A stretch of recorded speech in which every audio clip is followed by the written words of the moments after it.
An enormous expansion at Abbot Point, Australia's most northern deep-water coal port, is planned as part of a controversial mining project.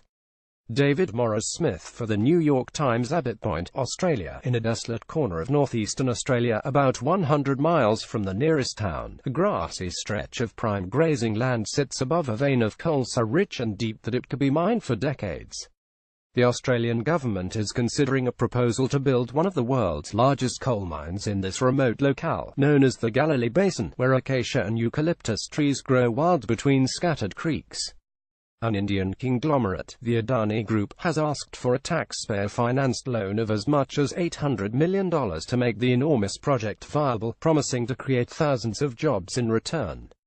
But the plan has met intense opposition in Australia and abroad, focusing attention on a question with global resonance given the threat of climate change and the slowing global demand for coal. Does the world really need another giant mine, especially at the public's expense? Adani has proposed building 6 open-cut pits and 5 underground complexes capable of producing as much as 66 million tons of coal a year.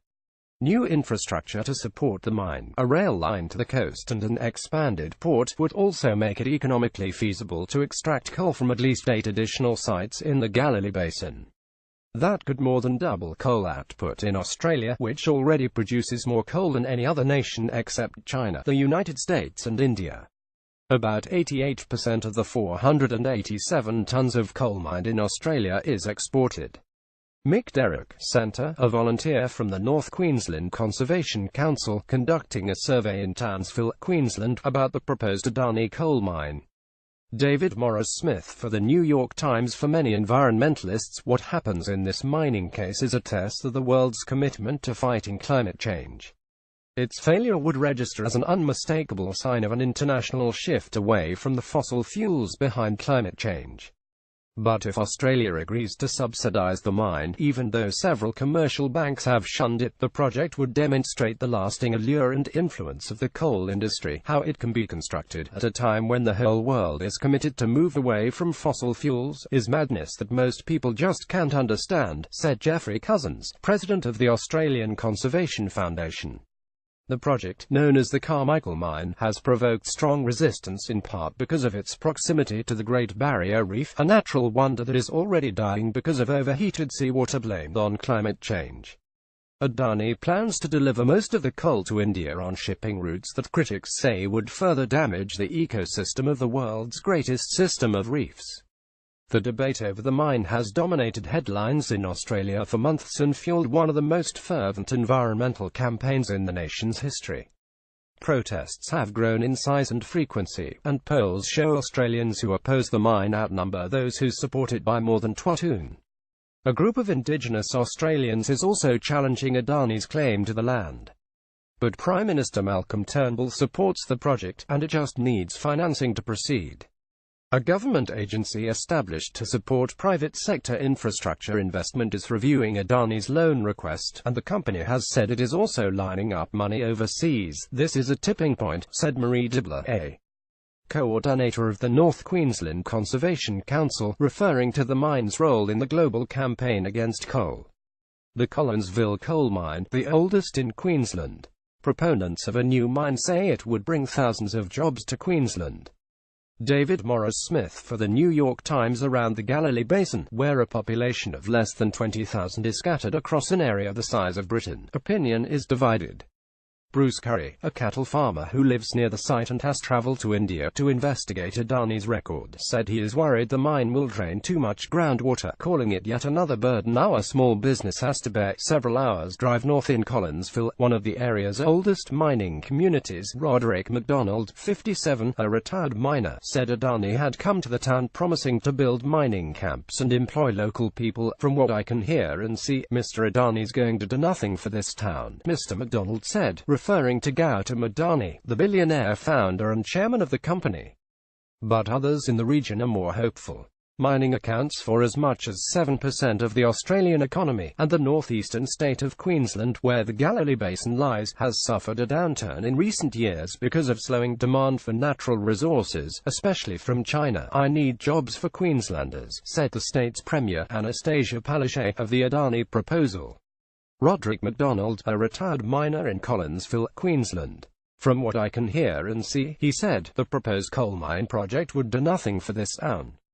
David Morris-Smith for the New York Times. Towns along the coast have been vying for potential contracts with the mine for maintenance work, construction and other services.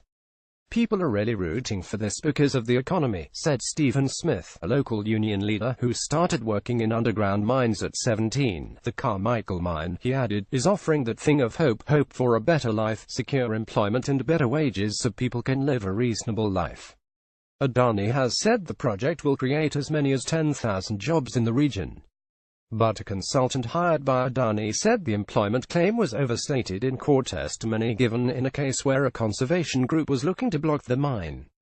Critics have also noted that other mines in Australia may need to scale back production if Carmichael opens, meaning job losses elsewhere. A host of Australian celebrities, including the rock band Midnight Oil, and international groups have urged Mr Turnbull to kill the project, arguing that such a large mine would violate Australia's commitment in the Paris Climate Accord to work to prevent temperatures from rising more than 2 degrees Celsius above pre-industrial levels.